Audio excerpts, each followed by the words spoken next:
IPL এর ৩১ নম্বর ম্যাচটিতে মুখোমুখি হতে চলেছে কলকাতা নাইট রাইডার্স এবং পাঞ্জাব কিংস এবং এই ম্যাচটি হতে চলেছে চণ্ডীগড়ে। যেখানে বন্ধুরা এই সিজনে চণ্ডীগড়ের এই মাঠটি নতুন হোম গ্রাউন্ড হিসাবে ধরা হয়েছে পাঞ্জাব কিংস টিমের।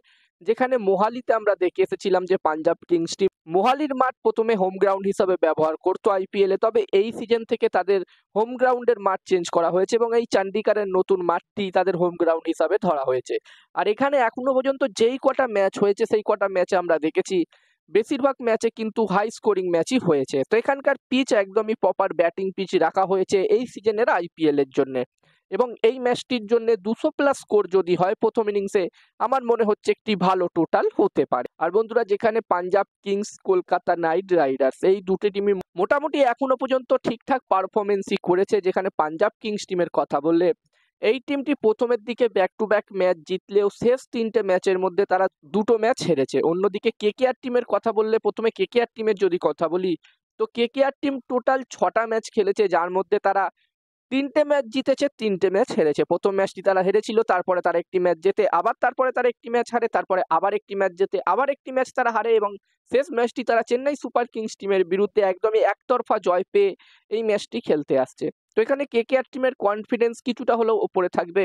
অন্যদিকে পাঞ্জাব কিংস টিমের কথা বললে, যেখানে পাঞ্জাব কিংস টিম টোটাল ৫টা ম্যাচ খেলেছে এবং এই ৫টা ম্যাচের মধ্যে তারা ৩টে ম্যাচ জিতেছে, ২টো ম্যাচ তারা হেরেছে এবং পাঞ্জাব কিংস টিম তাদের শেষ ম্যাচটি হেরেছে সানরাইজার্স হায়দ্রাবাদ টিমের বিরুদ্ধে। ওই ম্যাচটিতে আমরা একটি দারুণ ম্যাচ দেখলাম, একটি হাই স্কোরিং ম্যাচ দেখলাম।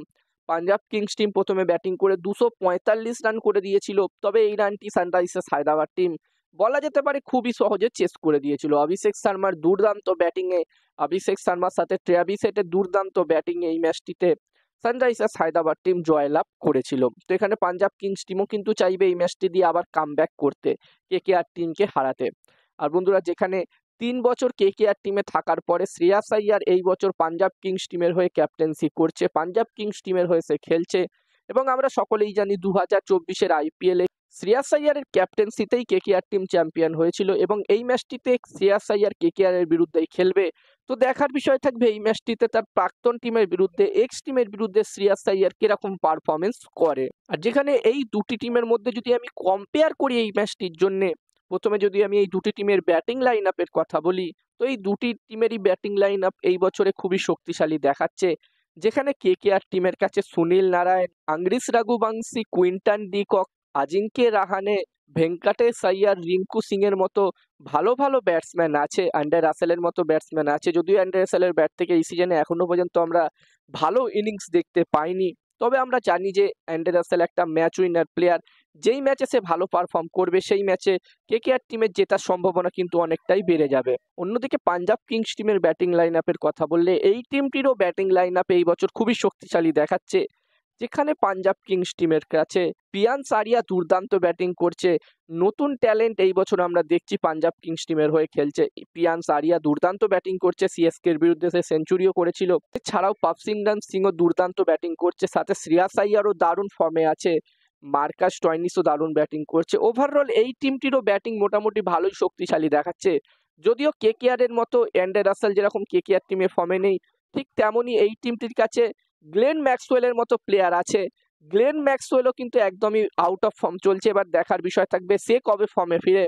এখানে অ্যান্ডার রাসেলের মতো গ্লেন ম্যাক্সওয়েলও ম্যাচ উইনার প্লেয়ার, যেদিন সে পাঞ্জাব কিংস টিমের হয়ে ভালো ব্যাটিং করবে সেই দিন পাঞ্জাব কিংস টিমের ম্যাচ জেতার সম্ভাবনা অনেকটাই বেড়ে যাবে। তো ওভারঅল এই দুটি টিমের ব্যাটিং যদি আমি কম্পেয়ার করি, তো আমার যতদূর মনে হচ্ছে বন্ধুরা, এখানে এই দুটি টিমের ব্যাটিং লাইন আপই সমান সমান শক্তিশালী দেখাচ্ছে এবং এই দুটি টিমের বোলিং এর যদি কথা বলি, তো যেখানে কেকেআর টিমের কাছে খুবই ভালো বোলিং লাইন আপ এই বছর আছে।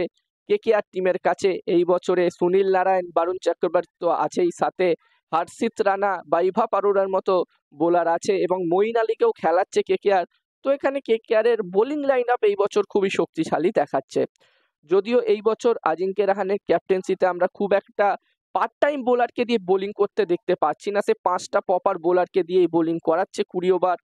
অন্যদিকে পাঞ্জাব কিংস টিমের বোলিং এর কথা বললে, যেখানে এই টিমটিরও বোলিং মোটামুটি ভালোই শক্তিশালী আছে।